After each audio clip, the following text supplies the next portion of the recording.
If I were starting over, I'd say this until I became a millionaire. Ladies and gentlemen, if I were starting over with no money, no title, no advantage, I would speak words of power, not of lack, not of limitation. I would choose words as deliberately as a gardener chooses seeds, for I know that what I plant with my tongue shall grow in the garden of my life.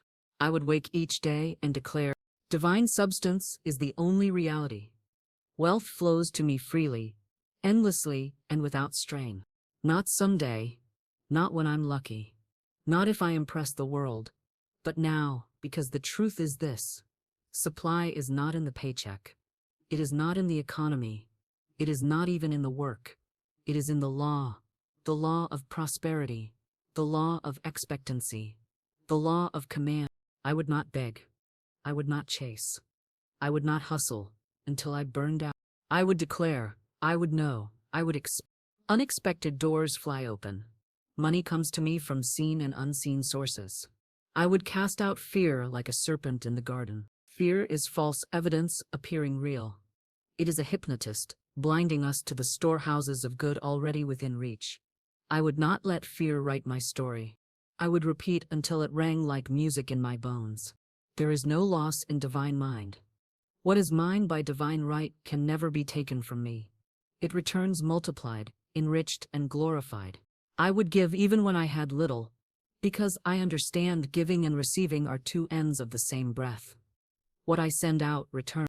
I would bless every dollar that passed through my hands and every person who seemed to have more than me. Because what I bless, I draw near. What I curse, I drive away. I would never say, I can't afford it. I would say, it is not yet mine in appearance, but it is already mine in substance. I would not wait to believe until I saw it. I would believe, and then I would see. If I were starting over, I would speak life into my world. I would speak to money, to opportunity, to destiny as a sovereign, not a beggar.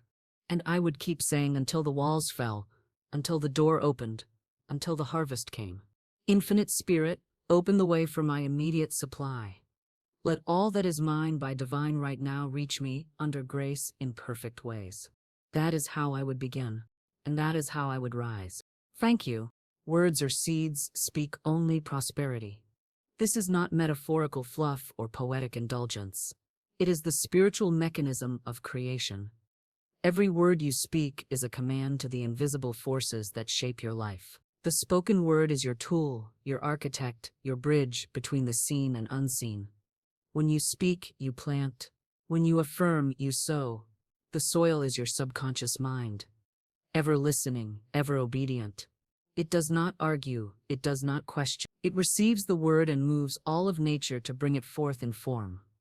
Whether you plant seeds of riches or of ruin is your sacred choice, exercised 100 times a day through the words you permit to leave your lips. The world around you is a mirror of the declarations you've made, consciously or unconsciously. You do not describe your life with words. You prescribe it. I can't catch a break, you say. And so it is. I always have enough, you say. And so it becomes. The subconscious doesn't understand jest or sarcasm. It only understands repetition, tone, belief. Say a thing often enough, and it becomes your reality. Not because the universe plays favorites, but because you affirmed your way into alignment with what you claimed. Words form the mold, life fills it. Consider this. Every time you say, I'm broke, you're not describing your bank account, you're commanding it to stay empty. Every time you say, nothing ever works out for me, you bind success with invisible cords. You are the gatekeeper of your fortune, and the gate is opened or closed by the words that pass through it. The power is not in the conditions. The power is in the command. Let there be light, and there was light. The archetype of creation begins with a word. That same power rests within your mouth, awaiting your authority. This is not about false positivity or pretending everything is perfect. It is about spiritual accuracy. It is about declaring the truth of what is yours by divine right, regardless of outer appearances. You are not lying when you affirm prosperity. You are speaking the greater reality into being. Outer appearances are temporary shadows. The word is the cause. To say I am wealthy is not denial of lack. It is the correction of it. It is the planting of the seed from which abundance will grow. If you waited to see before you believed, you would never move from the place you are. But speak the word boldly, and the unseen will begin to gather in response. Train your tongue to align with the life you wish to create. When you wake, speak words of increase. When you walk, speak words of direction. When you give, speak words of multiplication. Refuse to repeat phrases that lock you into cycles of limitation. Watch the idle sayings, the cultural catchphrases, the jokes soaked in lack. I'm just surviving. It's always something. Money doesn't grow on trees. These are spells, disguised as small talk, that you cast upon your own path. Be deliberate. Be vigilant. Speak only what you desire to reach. This is not simply affirmations for the sake of comfort. This is vibrational law. Words carry a frequency, and frequencies attract matching circumstances. You are not convincing the universe when you affirm. You are aligning your spirit with what has already been given in the invisible. The law does not respond to desperation. It responds to command. Say it like it's done, not like it's pending. I am rich in all things. Money comes to me easily and often. I live in overflow. Say it with clarity. Say it with authority. Say it until your subconscious mind no longer argues. Say it until the world rearranges itself to fit your confession. And know this, silence can be just as dangerous as wrong speech. If you do not speak prosperity, the world will speak lack over you by default. If you do not fill the space with life-giving words, it will be filled by the noise of fear, doubt, and limitation. You must choose your vocabulary as carefully as you would choose a seed for planting. Would you expect a rose to grow from the seed of a weed? Then do not expect abundance to come from words of worry. Even in difficult moments, speak only the truth you wish to live. If your pockets are empty, say, "There is abundance on its way to me now." If the bills are many, say, "My supply is infinite and immediate." If opportunity seems scarce, say, "Divine connections and golden doors are opening for me now." You do not have to feel it in order to speak it. Often the words must come before the feelings. Speak until the energy shifts. Speak until your imagination stirs. Speak until the world listens. Guard against the influence of others' speech. Do not echo the declarations of those who have accepted lack as normal. Do not repeat phrases handed down through generations of fear. You are not here to continue cycles. You are here to break them. You are here to rise above the language of limitation and speak the language of dominion. Your words can bless your future or curse it. They can call forth miracles or postpone them.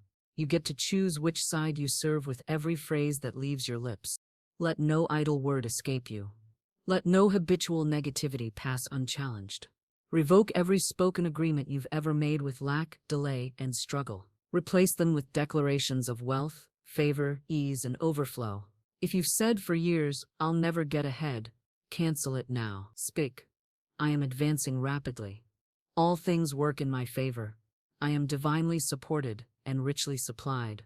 Do not ask if it's realistic. Ask if it's true in spirit.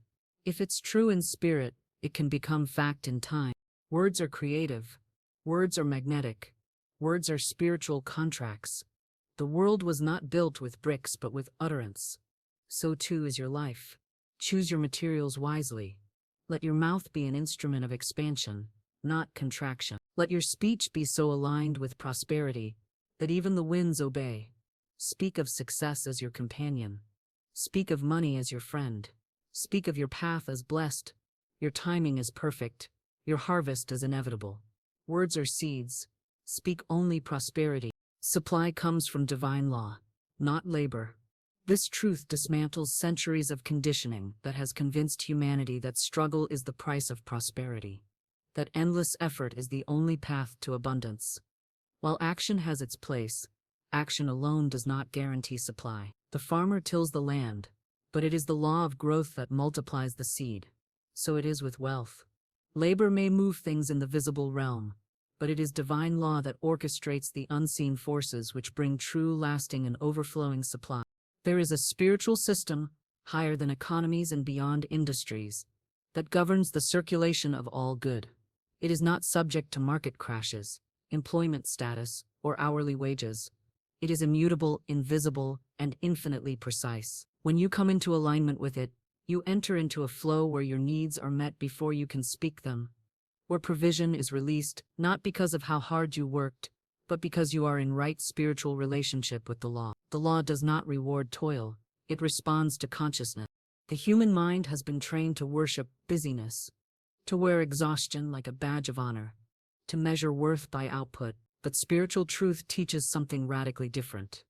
You are supplied not because you labor excessively, but because you are a divine being in union with an abundant source. You are not compensated for your struggle. You are sustained by your alignment. You are not paid for your sweat alone. You are prospered through your word, your expectation, your faith, and your obedience to spiritual law. Many work endlessly and remain poor. Others labor little and prosper richly. This confuses the mind until you understand the law. It is not how much you do, but the energy and clarity with which you do it. It is the knowing behind the action that makes it magnetic. You can dig ditches for decades and still lack. Or you can speak one word in alignment with divine supply and open a door that changes your life. The law is not limited by human calculations. It is limitless in reach and precise in timing. What you need does not come from your job. It comes through your job, from the divine source behind it. Work is a vehicle, not the origin. Your job, your business, your efforts, these are simply channels. The source is the law itself, eternal and unfailing. If one channel closes, the law opens another. If one door shuts, the law creates one no eye has seen before. You do not depend on a person, a paycheck, or a position. You depend on the law of supply, which never fails and never forgets. This frees you from fear. This lifts the burden from your shoulders and places it in the hands of divine intelligence. When you forget this truth, you become a slave to your circumstances. You work harder, yet feel more depleted. You stretch yourself thinner, but nothing multiplies. That is the sign you are out of alignment, not with your work ethic, but with your spiritual source. The law responds not to how many hours you grind, but how clearly you believe in its provision. The widow's oil was multiplied not because she labored for it, but because she obeyed the instruction and trusted the law to fill the jars. In the same way, your increase will not come from sweat alone. It will come from belief, spoken word, and divine alignment. Labor without spiritual understanding leads to burnout. But labor inspired by divine law becomes effortless, even joyful. The work becomes a dance, not a burden. You move from pushing to receiving, from hustling to flowing. You take action, yes, but it is guided action, anointed, precise, and productive. Every step is multiplied because the law is working with you, not against you. Your work becomes a seed sown into the soil of faith, and the harvest comes by grace, not grind. To live by this law, you must release the belief that money is hard to get, that supply is scarce, or that worth must be proven through constant activity. You must retrain your inner world to accept ease, to allow divine timing, to expect miracles. You must speak the truth even when appearances lie. Say, my supply is spiritual, and it is unlimited. Divine substance flows to me now. Say, I am divinely compensated in all that I do. Money finds me in perfect ways. Let these words override the inherited programming that told you lack is noble and prosperity is suspect. You are not here to toil for crumbs. You are here to walk in overflow. But overflow comes from a shift in consciousness, not from the ticking of a clock or the number of tasks you complete. There are those who work 10 times harder than you, but receive a fraction of what you do. There are those who do less and attract more. The variable is not the effort, it is the level of spiritual understanding. When you align with divine law, you begin to receive according to your belief, not your sweat. Divine law says, as you believe, so shall it be unto you. It does not say, as you hustle, so shall you prosper. Work can be a joy, a ministry, a calling, but it must be rooted in faith. Action alone is not the activator. Faith, you must act as one who knows their supply is guaranteed, not one who fears lack at every corner. The moment you begin to see divine law as your source, your fear begins to dissolve. You stop chasing. You start receiving. You stop controlling. You start allowing. Even in stillness, the law is working. Even in rest, the supply flows. The Sabbath was not just a day of rest, it was a declaration that the work is already done in spirit.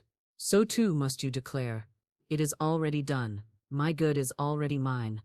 I now align with divine supply. This kind of knowing frees you from the bondage of scarcity and seats you in the throne of inheritance.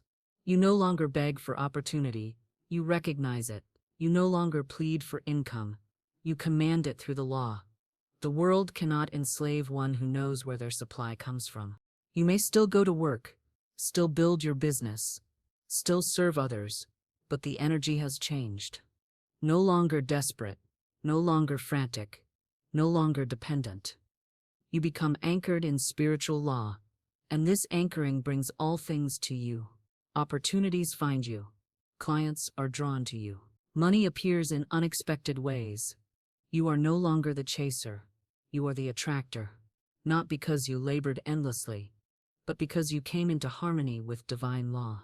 Supply comes from divine law, not labor. The action is secondary. The consciousness is primary. The channel is changeable. The source is eternal. When you know this not just intellectually, but spiritually, you become unstoppable in your prosperity. You live by law, not by luck. You receive by right, not by scramble.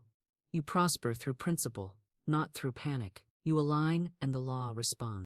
Declare wealth as present, not future. This is the secret that unravels the illusion of delay. To declare something as present is to activate it in the now. The spiritual realm responds only to present tense authority, not to future-leaning wishes. When you say, I will be rich, you affirm that richness is not yet yours, and so the law keeps it just out of reach. When you say, I am rich, you claim your inheritance now, and the law begins to shape reality to match the vibration of your declaration. The universe does not operate in future tense. It exists only in the eternal now. There is no tomorrow in divine law. There is only the moment of agreement. This moment, right now. To say, I will be wealthy one day, is to postpone your good. It is to sign a contract with the spirit of waiting. And waiting is a spiritual trap. It disguises itself as humility, as preparation, as realism, but underneath it is simply resistance dressed in polite clothing. Waiting always keeps you one step behind what could already be yours.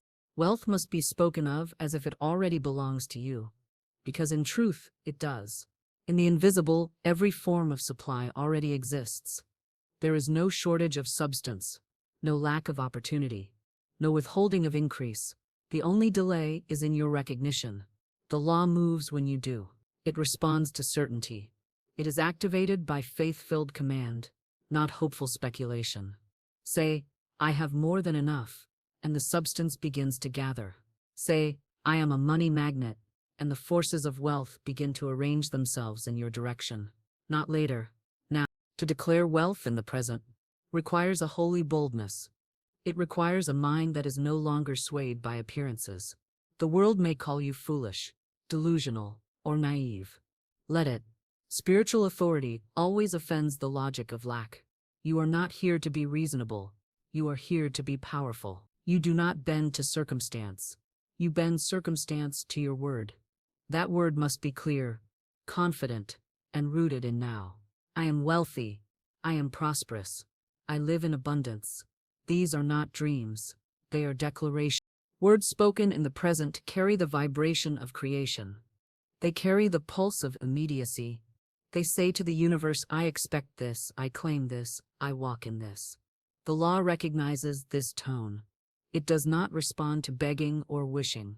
It responds to alignment. When you declare wealth as present, you enter the frequency where wealth can reach you. You shift your identity from one who desires to one who receives. You stop searching and start seeing. You stop pleading and start possessing. All wealth begins in consciousness. Before it can appear in the bank, it must appear in your belief. You cannot wait until you see to declare. You must declare until you see. This is the reversal of worldly logic, but the foundation of spiritual law. Appearances are deceptive. They are the echo, not the voice. You do not draw from what you see, you draw from what you speak. Declare wealth now, even if your hands are empty. Declare it now, even if your bills are many. Declare it now, even if your circumstances scream the opposite. You are not lying, you are choosing the higher truth. The truth is that supply is always here.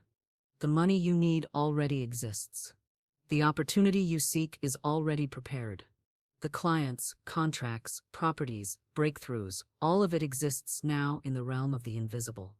The only barrier is your agreement. The moment you agree with wealth, you open the door. The moment you declare it as present, you shift the timeline. You collapse the distance between where you are and where your good is. Time bends to meet the frequency of your faith. Train your language to live in the now. Eliminate future-based affirmations. Replace I will have with I have. Replace I'm becoming with I am.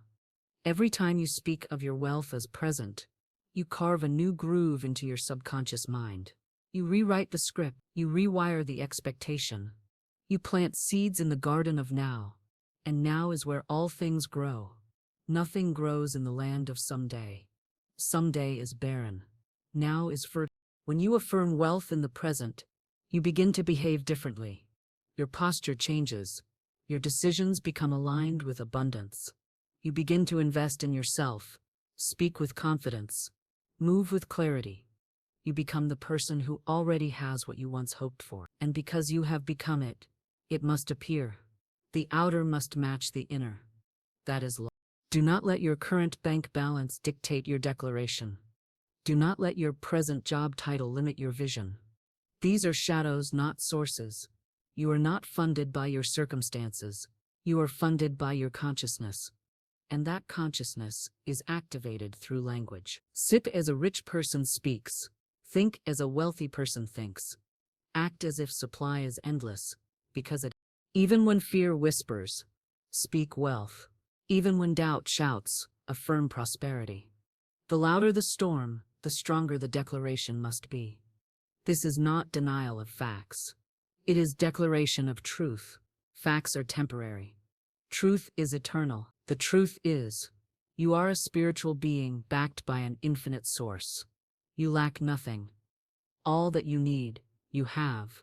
All that you desire, desires you. Speak it, claim it, live it now. This present declaration also breaks the spirit of striving. It releases the need to prove or push. You no longer need to chase what you already possess. When you speak wealth as present, you give yourself permission to rest in the reality of it. You move through life with ease, knowing that what you speak must manifest. You become magnetic. You draw without effort. You attract without force. The law does the heavy lifting when your words are aligned. This is the divine strategy. Declare it as done, and it becomes done. Declare it as yours, and it becomes yours. Declare it as now, and time yields. Declare wealth as present, not because you see it, but because you know it, because you are it. Because divine substance responds only to now. Speak it daily. Speak it boldly. Speak it unwaveringly. Speak as one who already has. Speak as one who no longer waits. Speak as one who remembers that wealth is not coming. It is already here. Fear is illusion. Reject it completely. Fear is the greatest deceiver in the human experience, masking itself as logic, caution, or preparation. Yet beneath its surface, it is nothing but a phantom built of shadows. It wears 1,000 disguises to gain entry into your consciousness. It speaks in familiar voices. It mimics your reasoning. But at its core, it is false evidence appearing real. It has no substance of its own. It draws power only from your belief in it. And the moment you withdraw your belief, it dissolves like mist under sunlight. Fear is not intuitive, it is learned. It is inherited through culture, family, media, and memory. It becomes habitual, a background hum that subtly controls decisions, delays actions, and distorts perception.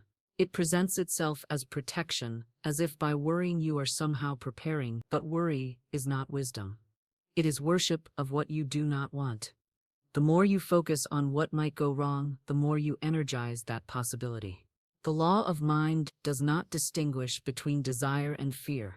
It only responds to focus, repetition, and emotional charge. Whether you affirm abundance or dread disaster, the law says yes.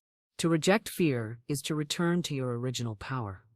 It is to unhook from the matrix of mass agreement that says life must be dangerous, money must be hard, and success must be earned through suffering.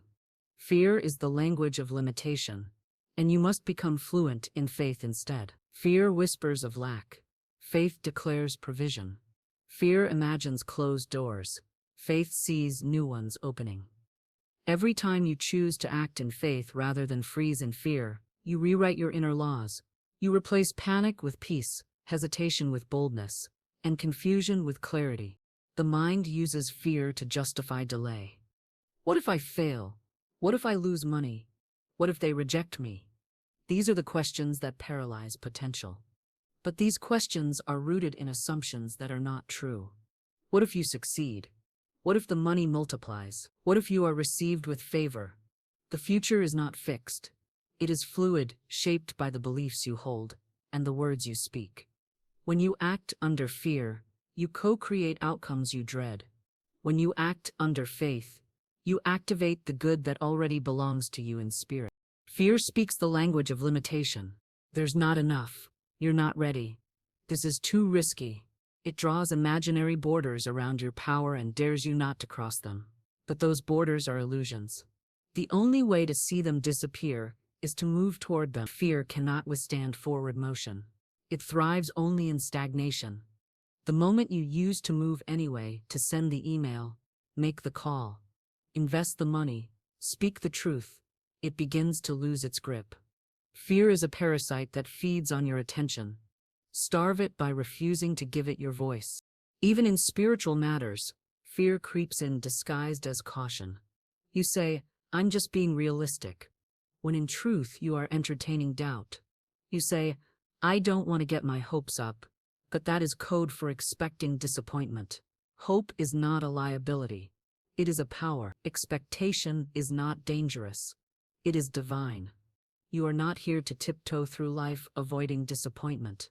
You are here to walk boldly in the direction of your calling, knowing that even if something doesn't unfold as expected, it still moves you closer to your ultimate good.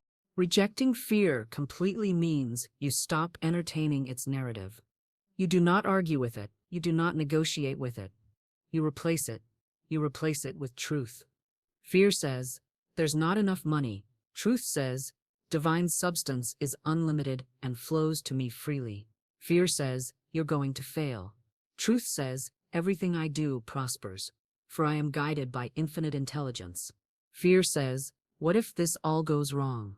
Truth says, "Everything is always working out for my highest good." These statements are not just comfort, they are commands. They are your tools to dismantle the mental structures fear has built. Fear also keeps you attached to the past. It says, "Remember what happened last time," and uses old pain to predict new outcomes. But the past has no authority unless you continue to renew its contract. Every moment is a new creation. Every choice is a break from the old timeline. You are not bound by previous experiences. Unless you keep retelling their story, you must speak new stories. You must write new outcomes with the pen of your word. The law of mind will follow. What you believe about tomorrow is more powerful than what happened yesterday. Rejecting fear is not recklessness. It is alignment. It means you trust the law more than the illusion. You trust divine timing more than your panic. You trust your spiritual authority more than your human history. Fear thrives on the idea that you are alone, unsupported, vulnerable, but you are none of those things. You are surrounded by unseen forces that bend in your favor. You are backed by the same intelligence that created galaxies and balances the tides. When you remember this, fear has no place to rest. You cannot afford to entertain fear if you want to manifest abundance. Fear of losing money attracts loss. Fear of not having enough creates delay. Fear of failure keeps doors from opening. Fear is not harmless. It is an energy that instructs the law to hold back what is already yours. The law responds to conviction. It multiplies what you expect. If fear rules your expectation, It shapes your results accordingly. That is why rejecting fear is not optional. It is essential. It is the foundation upon which all true manifestation is built. Even your body responds to fear with contraction, tightness, shallow breath. That physical reaction is a reflection of what fear does to your spirit. It closes you. It restricts you. It disconnects you from flow. Faith, on the other hand, expands. It opens your chest, deepens your breath, quiets your mind. Fear is frantic. Faith is calm. Fear rushes. Faith trusts. Your job is to choose, again and again, the vibration of trust, the language of faith, the posture of certainty. Fear will knock, but you do not have to answer. It may speak, but you do not have to listen. You are never creating alone.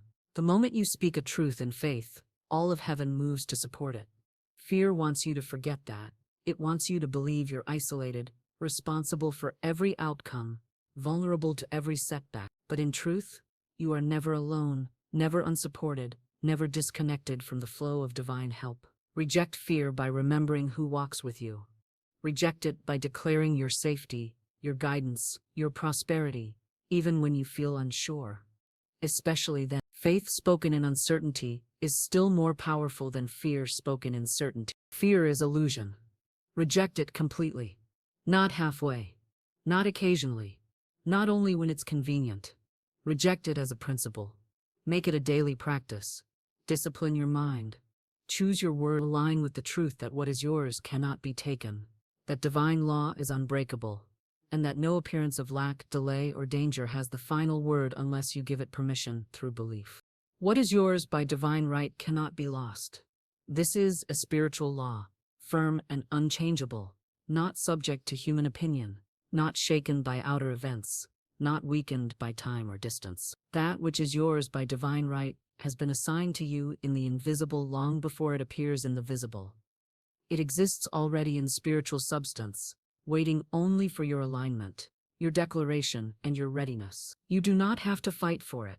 You do not have to chase. You do not have to manipulate, strive, or prove your worth to receive it. It is yours by right, not by merit. It belongs to you because you are a child of the infinite, an heir to divine inheritance, a vessel through which abundance desires to express. This truth silences fear and quiets the frantic energy of comparison. It removes urgency and eradicates the panic that comes when something appears to be slipping away. You cannot miss what is divinely assigned to you. You may delay it by doubt or by fear, but you cannot destroy it. The substance of it is eternal. It moves in rhythm with spiritual law, not human logic. It will come, it will return, it will multiply when you come into harmony with the frequency of having rather than the illusion of loss. People may come and go, opportunities may appear and vanish, plans may fail, circumstances may shift, but the true essence of what belongs to you remains anchored in the divine mind, untouched by outer events. If it leaves your life and it was not rightfully yours, it will not return. But if it was yours by divine right, it must find its way back to you, often in better form, often multiplied, often carrying with it blessings you did not anticipate.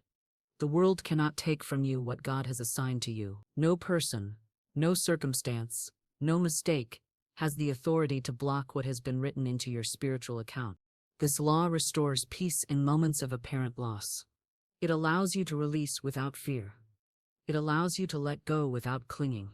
It allows you to walk away from what no longer serves, without panic that you are walking away from your only chance. If it is yours, it will not require fear to keep it. If it is yours, it will not require suffering to maintain it. If it is yours, it will remain or return, strengthened by grace, preserved by law. Sometimes, what is yours is delayed, not because it is denied, but because you must grow into it. Divine right includes perfect timing. You are not just receiving the thing, you are becoming the one who can hold it, sustain it, and expand it. The delay is often divine protection. You are being prepared, stretched, expanded to match the weight of what is yours. This is not punishment. It is divine order. The law does not give by demand, it gives by readiness. You cannot attract what you still feel separate from. You cannot hold what you are not yet spiritually aligned with. But the moment you become ready, what is yours rushes to you because it was always waiting. This truth also heals the grief of missed chances. You may look back and say, I lost that job, that love, that opportunity. But the law says, what is yours cannot be lost. If it did not remain, it was not yours by divine right, or it will return transformed when the season is correct. You do not need to beg for restoration.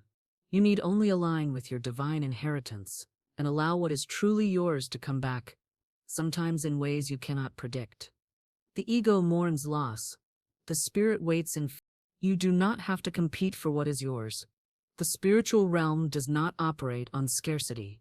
There is no lack of wealth, no limit to favor, no ceiling on opportunities.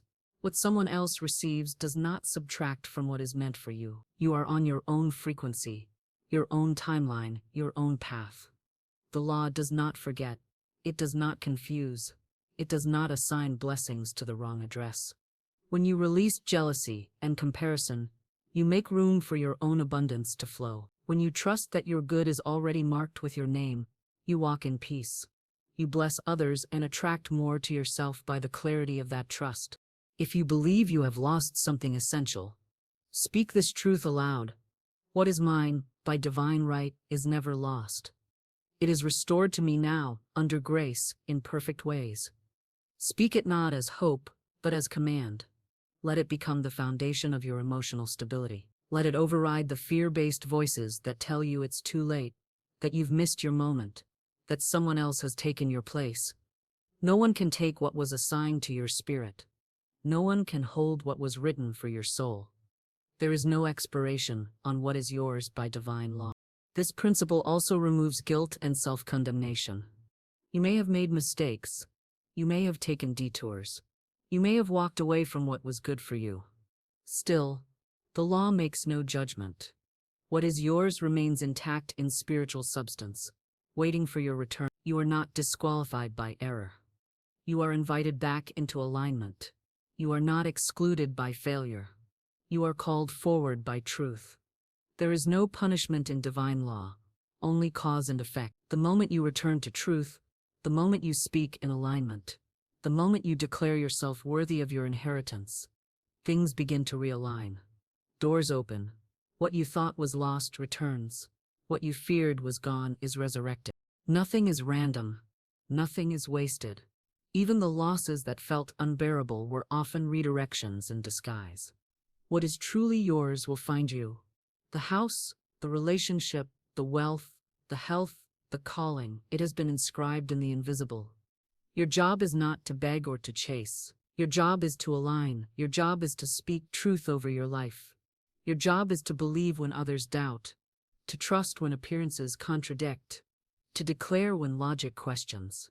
The law does not respond to fear. It responds to faith. Let this truth become your shield and your compass. When the mind drifts into worry, repeat it. When your heart aches with longing, declare it. When the world says, you've missed your chance, answer with the law.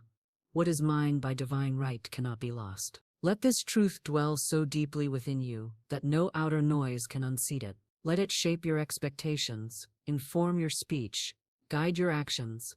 Let it remind you daily that you are not at the mercy of chance or circumstance. You are governed by divine order, and that order never fails.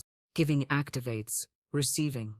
This is not just a spiritual platitude, but a principle grounded in the laws of circulation and energetic exchange.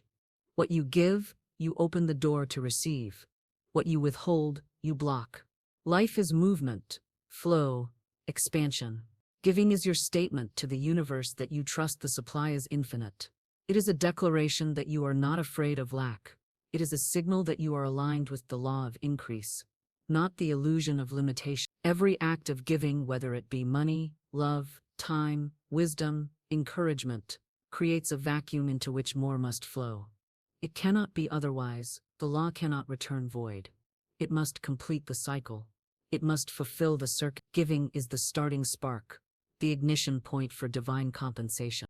To give is to demonstrate your belief that you live in an abundant universe. It is to say, I have more than enough, and there is more where that came from. Even if your outer appearance suggests otherwise, giving becomes the bridge between where you are and where you desire to be. It is not about the amount, but about the energy behind the act. A single dollar given in faith and joy carries more spiritual weight than 1,000 given in fear or resentment. The attitude of the giver determines the harvest. When you give in faith, with love, and without attachment, you activate a current of increase that must return multiplied. Many resist giving because they believe they must wait until they have more. But that is a reversal of spiritual law. You do not give because you have more. You have more because you give. You do not wait to feel abundant to act abundantly. You act abundantly, and abundance begins to appear. Withholding in fear of not having enough only confirms to the subconscious that you live in lack, and so lack continues. Giving in faith tells the subconscious that you expect overflow, and so overflow must follow. The law is not random. It is exact. You are not diminished by giving, you are expanded. Just as the heart must contract to push blood forward, you must release to make room for greater inflow. Giving is not loss. It is increase in disguise. When you give joyfully, you make space. You clear energetic pathways. You shift your focus from self-preservation to divine participation. You become a channel instead of a container. A container stores and stagnates. A channel flows and grows. You are not meant to be a reservoir, but a river. Ever in motion, ever connected to an infinite source. True giving does not come from obligation, guilt, or fear. It comes from alignment with truth. It flows naturally when you recognize that nothing you give is ever truly lost. It is transformed, circulated, and returned in new forms, often from unexpected directions. You may give time and receive money. You may give money and receive healing. You may give attention and receive opportunity. The law determines the form of return. Your role is simply to participate in the flow. Give when inspired. Give when led. Give with expectation, not of specific outcomes, but of divine return. Every act of giving is a seed. The quality of the seed, its intention, energy, and spirit, determines the quality of the harvest. A cheerful giver sows into the soil of joy, and joy multiplies. A fearful giver sows into the soil of scarcity, and the return mirrors that energy. To give grudgingly is to dilute the power of the act. To give with joy is to multiply its reach. You cannot trick the law with outward performance. It responds to energy. It responds to the truth behind the gesture. So purify your motive. Give from love, from trust, from joy, from clarity. Even a simple word of encouragement is a gift. A blessing spoken over someone's life is a gift. A silent prayer, a smile, a kind gesture. These are gifts that ripple through the fabric of reality, unseen but never unfelt. The universe keeps perfect records. Nothing given in love is ever wasted. Nothing offered in sincerity is ever forgotten. You may not always see the return immediately, but the law is never behind. It returns at the appointed time, often through channels you could never have predicted. Your job is not to track the harvest, but to keep sowing. Do not fear being taken advantage of. That is the voice of the ego, trying to protect what it thinks is limited. The law protects you. The law keeps perfect balance. What you give in truth cannot be exploited. It can only be magnified. The person who gives to manipulate or to appear generous reaps manipulation and confusion. But the one who gives in alignment with spirit reaps a life that overflows in every area. Giving with a clean heart ensures your return comes with peace, not entanglement. You may be tempted to measure giving only in terms of money, but giving extends far beyond currency. Giving includes listening with full presence, helping without expecting recognition, offering your creativity, your wisdom, your compassion. You may give a solution, a perspective, a moment of relief. You may give support without being asked, and that act alone may open the door to your next breakthrough. Giving is an ongoing state of being, a mindset of generosity that becomes part of your identity. You become a giver not by what you have but by who you are. When you make giving a lifestyle, you live in constant circulation. Nothing becomes stagnant. Ideas flow, opportunities flow, support flows. You become magnetic to miracles because your energy is one of openness. There is no blockage. There is no tightness. You are not clinging to what you have. You are participating with the divine. You are showing heaven that you trust the system, and that trust is rewarded, not because you earned it, but because the law always returns what is given in faith. Sometimes you will be asked to give in ways that stretch you. This is not punishment. It is expansion. The stretching prepares you for greater receiving. When you give beyond comfort, you also receive beyond expectation. The law honors the stretching. It recognizes when you give in obedience, rather than convenience. That obedience becomes a key to unlock doors you didn't even know existed. You do not always understand the full impact of your giving. A seed sown today may yield a harvest years from now. Trust the process. Trust the law. Give with a long view. Giving activates receiving. The moment you release, you are already in motion toward increase. The cycle has begun. Do not give and then worry. Do not give and then watch the calendar. Give and then affirm. Give and then rejoice. Give and then go forward in peace. Say, I have planted my seed and my harvest is guaranteed. Speak blessing over your giving. Speak multiplication over your offering. Bless every dollar that leaves your hand. Bless every word, every hour, every act of support. Your blessing adds spiritual force to the act. It energizes the return. You are not waiting on the universe to bless you. The universe is waiting on you to give the signal. That signal is your giving. It is the green light that says, I am ready. I am open. I trust. The moment you give, the universe takes note. The moment you give, you step into the current of increase. It may not return the same way it left, but it will return. The form may differ, but the law is exact. The timing may surprise you, but the return is certain. Giving is not a loss. It is a command to the law of prosperity. Bless wealth wherever you see it. This is a powerful spiritual practice that transforms envy into expansion, scarcity into abundance, and division into unity. When you see someone driving a luxury car, living in a grand home, wearing expensive clothes, or enjoying the privileges of financial freedom, your first response must be to bless it, not begrudge it, not question how they got it, not assume it was through dishonest means. To bless is to align, to curse is to separate. What you bless, you invite closer. What you resent, you push away. The act of blessing another's prosperity is a declaration that you are ready to see yourself in the same position. It signals to the subconscious mind that wealth is safe, admired, and celebrated. Your reaction to someone else's abundance is a mirror of your own beliefs about wealth. If you respond with irritation, jealousy, or suspicion, you reveal an inner resistance to prosperity.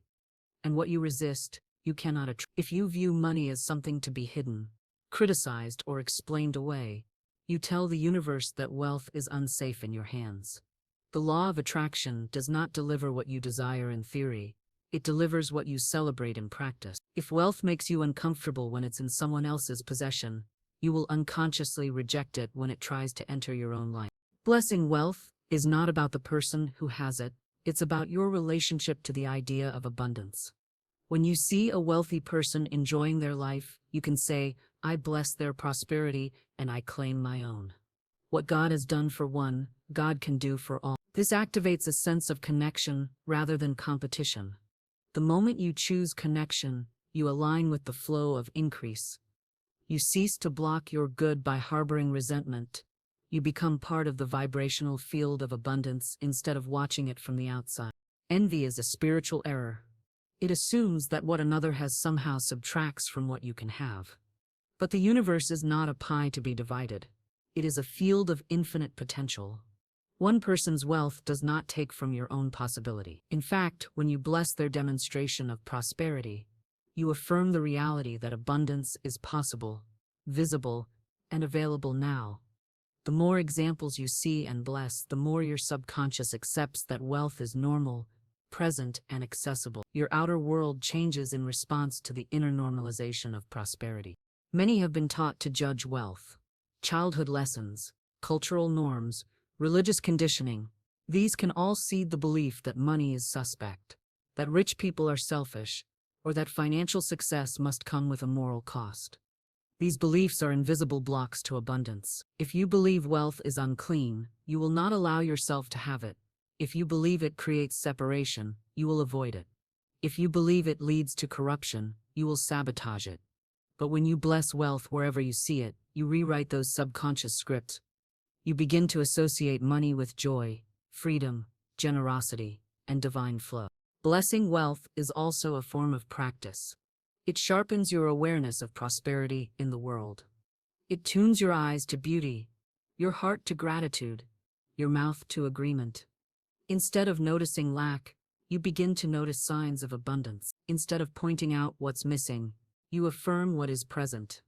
This shifts your entire vibration. You become a magnet for the very good you bless. You draw near to what you admire. You close the gap between wishing and receiving. The universe responds not just to need, but to resonance. Blessing creates that resonance. This practice is most powerful when done silently, frequently, and sincerely. As you pass someone on the street wearing something beautiful, bless it. As you see someone receiving an award, bless it. As you hear of someone receiving a promotion, bless it. When a friend shares good financial news, celebrate it. Rejoice in their demonstration as a sign that your own is near. Rejoicing in another's wealth is not fake humility. It is spiritual wisdom. It shows that you trust the law of circulation. It proves that you are not bound by jealousy but led by truth. When you struggle financially, the temptation is to resent those who appear to have more. But that resentment builds walls. Those walls keep your good out. The only way to tear them down is through blessing. Even when you are in lack, you must learn to say, I rejoice in their wealth, and I now open to receive my own. This is not denial. It is declaration. You are not ignoring your current condition. You are speaking to the truth beyond appearances. You are aligning with a deeper reality, one in which prosperity is already yours in spiritual substance. The words you speak carry creative power. I bless that is more than politeness. It is invocation. It is an affirmation that what you see is possible for you.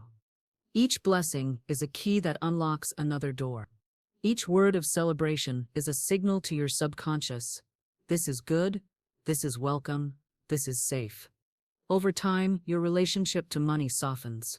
The tension dissolves. The fear fades. You begin to believe that abundance is not something rare or reserved, but something natural and near. There is no loss in blessing. You do not diminish yourself by celebrating others. You elevate yourself. You rise into the same frequency of abundance. The moment you say good for them, without sarcasm, without hidden resistance, without self-pity, you elevate your vibration. You become the kind of person who can hold and handle prosperity. You prove that you can coexist with wealth, without resentment, and that makes you ready to receive it. Blessing wealth also expands your definition of what is possible. It breaks the ceiling of your own imagination. When you see someone achieving a level of financial freedom you never considered before, your instinct must not be judgment. It must be curiosity and joy. If that is possible for them, it is possible for me. Let every display of abundance be a reminder that more is available. Let every image of wealth enlarge your vision rather than trigger your fear. Blessing is the tool that transforms your reaction from defense to expansion. There may be moments when it feels difficult to bless what you see. The ego may resist. Old beliefs may rise. That is the exact moment to bless anyway. That resistance reveals the edge of your growth. Bless it. Speak it. Smile at it. Declare your own readiness. You are not just blessing them. You are blessing yourself. You are healing the parts of you that believed wealth was not for you, that you had to settle, that it was too late, or too hard, or too far. Each blessing becomes a spiritual hammer, breaking down those inner walls, brick by brick. When you train yourself to bless wealth wherever you see it, you become a student of abundance. You become a vessel, ready to hold more. You become a participant in the circulation of good. The wealth you bless today may not yet be yours in form, but it is yours in spirit, the moment you accept it without resistance. Every blessing spoken in truth is a step closer to the reality you desire. Every time you rejoice in another's abundance, You rise into alignment with your own. Never say, I can't afford it.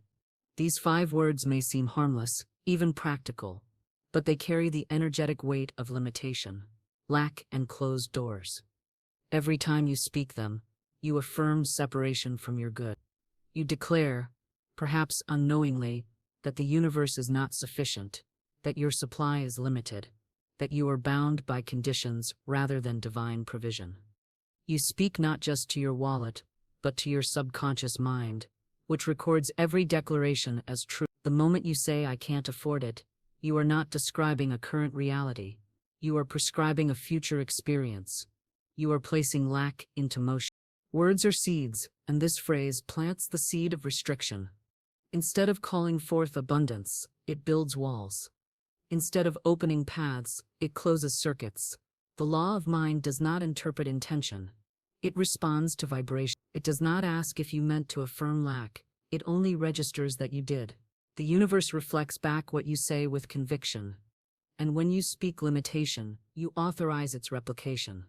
The law works with mathematical precision, not emotional understanding. What you continually declare becomes your experience, not because you deserve it, but because you authorized it through speech.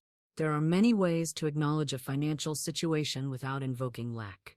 Instead of saying, I can't afford it, you might say, that's not how I choose to invest right now. Or it's not aligned with my current priorities. Or I'm open to receiving this in a different form. These statements affirm choice, not limitation.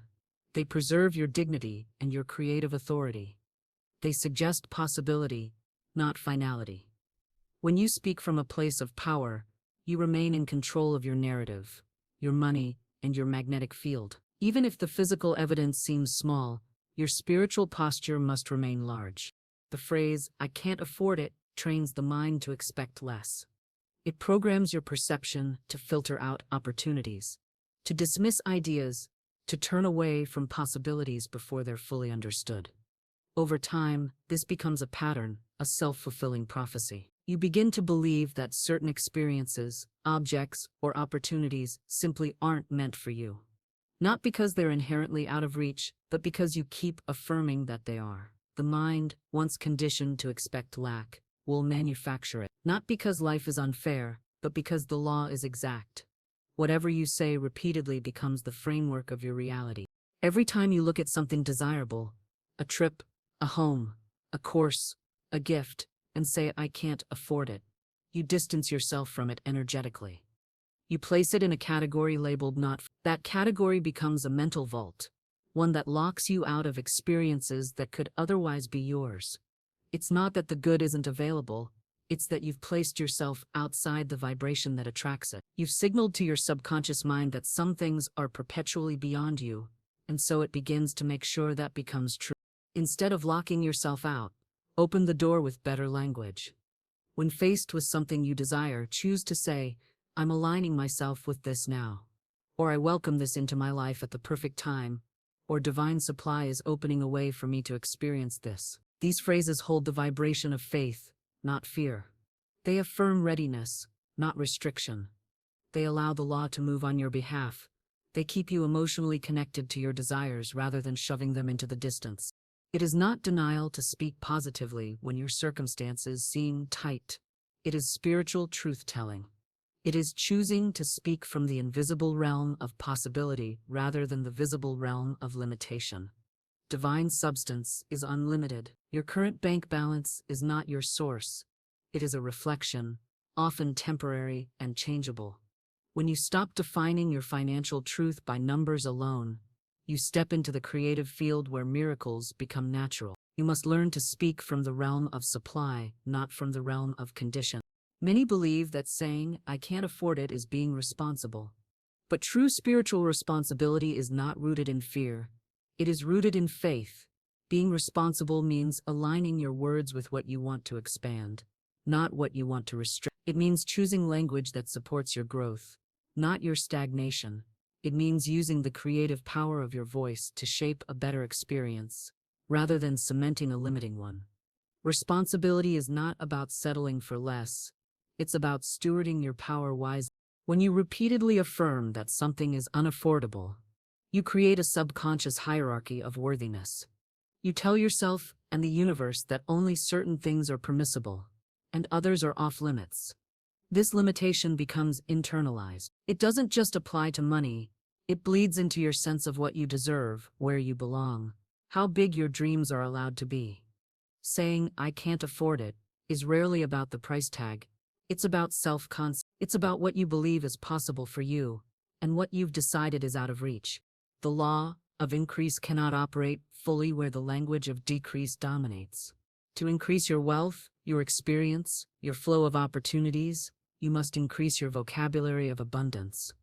You must speak as one who expects provision. You must declare that the universe is friendly, that supply is constant, that doors are opening, even when you don't know how, even when the means are invisible.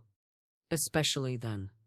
Faith does not ask how, it says yes, and the path begins to form. This is not about reckless spending or pretending that every desire must be fulfilled instantly. It's about rejecting the energy of finality that "I can't afford it" implies. You can choose not to buy something without cursing your flow. You can delay a purchase without denying your abundance. It's the tone, the belief, the underlying vibration that matters. Are you making a wise choice, or are you operating from fear? Are you directing your money with clarity, or shrinking yourself out of alignment with your desires? Every purchase, every decision, every interaction with money is an opportunity to affirm your relationship with abundance. When you see something you desire and feel a twinge of fear, that's your cue to shift the energy. Bless the item, bless the person who owns it, bless your own capacity to receive it. Say, "Thank you, Spirit, for reminding me of what's possible." This reframes the moment from rejection to recognition. It turns lack into a reminder of potential. It activates faith instead of reinforcing fear. You are not meant to live in chronic denial. You are not meant to rehearse lack. You are not meant to build your identity around what you cannot do, have, or experience. You are meant to expand. You are meant to grow into greater levels of expression, creativity, and joy. You are meant to walk in abundance, not just in words but in truth, energy, and practice. That begins with the words you use daily. It begins with the internal scripts you speak when no one else is listening. It begins with what you say when your desire meets your current condition. The next time you are tempted to say, "I can't afford it," pause, take a breath, redirect the statement, reclaim your power. You are not limited by price. You are guided by principle.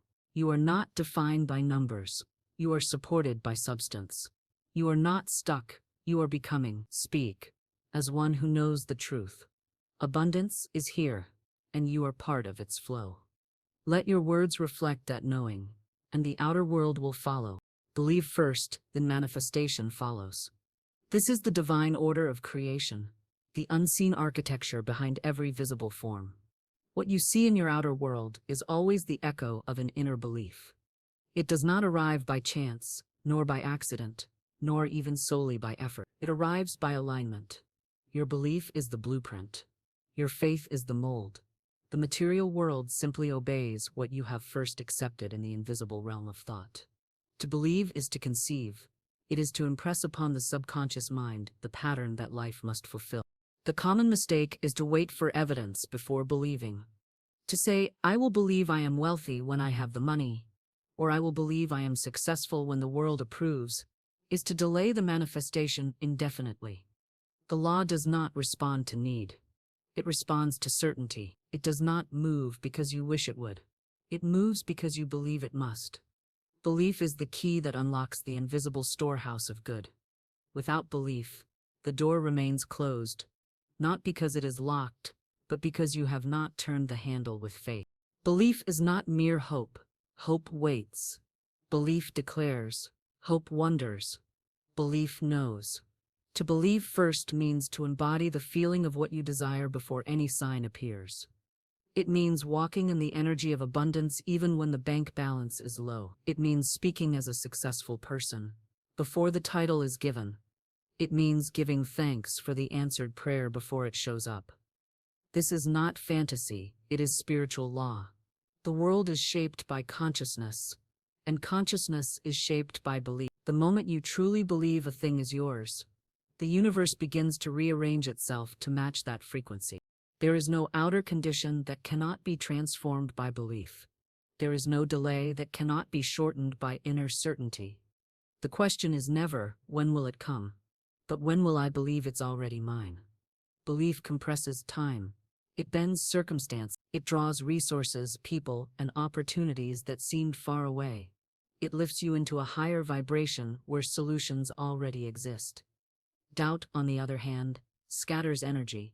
It delays progress.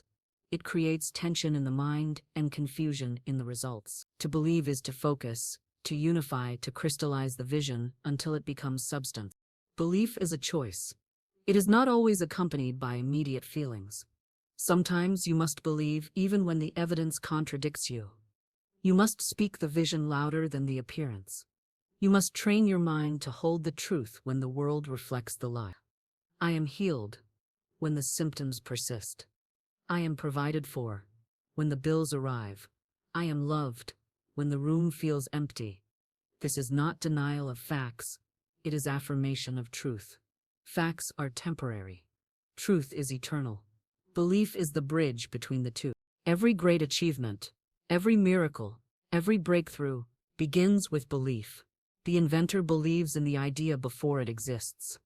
The artist sees the masterpiece before the canvas is touched. The entrepreneur builds the business in the imagination before it rises in the world. This is how creation works. From the invisible to the visible. From the idea to the expression. From the belief to the manifestation. When you try to reverse this order, waiting to see before you believe, you remain in stagnation. You wait for the world to give you permission to feel abundant, when in truth you must give the world the instruction through your belief. Believing first also means acting as if. It means behaving in alignment with your desired outcome. If you believe you are wealthy, you do not speak words of lack. If you believe you are successful, you do not shrink from opportunity. If you believe you are loved, you do not accept mistreatment. Your behavior becomes a reflection of your inner state. And your inner state is shaped by the beliefs you hold most consistently. This is why belief must be cultivated daily. It must be reinforced through words, images, feelings, and actions. You must immerse yourself in the reality you are creating until it feels more real than the conditions you are leaving behind. Doubt may arise. Old thoughts may surface. But belief is stronger than doubt when you choose it repeatedly. You do not need to eliminate every fearful thought to manifest your good. You simply need to hold belief longer and stronger than the interruptions. The dominant vibration wins. If belief is your dominant state, your world will follow. You train belief like a muscle. You strengthen it with repetition. You feed it with affirmations. You protect it from negative influences. You build an inner sanctuary where your belief can grow undisturbed. To believe first is also to detach from the how. You do not need to know every step. You do not need to control the unfolding. Belief says, I know it is coming. Not I know exactly how it will come. When you release the need to micromanage the process, you open the door for divine intelligence to work through channels you could never have imagined. Your belief is the signal. The universe responds in kind. It may use people you've never met, opportunities you didn't seek, timing you couldn't have planned, but it will respond, and always in ways that match the vibration of your belief. You must also believe that you are worthy. Worthiness is the foundation of all receiving. If you believe a thing is possible but feel unworthy of it, you block it. The subconscious mind does not separate self-concept from outcomes. It says, this is who I am, and then attracts conditions to match. If you want more, you must believe that more is appropriate for you, natural for you, safe for you. You must release guilt, shame, and self-doubt. These are enemies of belief. They speak the language of limitation. You must answer with the truth. I am worthy of every good thing, not by merit but by divine inheritance. Belief is also a spiritual agreement.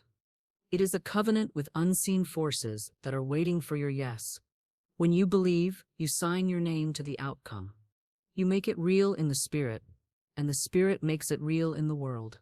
You do not wait for permission. You give the command. You do not beg for miracles. You prepare for them. You do not question your vision. You nourish it, guard it, protect it from the seeds of doubt that others may try to plant. Not everyone will believe with you, but you must believe anyway. Every step you take in belief is a seed. Every affirmation, every visualization, every inspired action is a declaration to the universe. This is already mine. You begin to speak differently. You carry yourself with greater authority.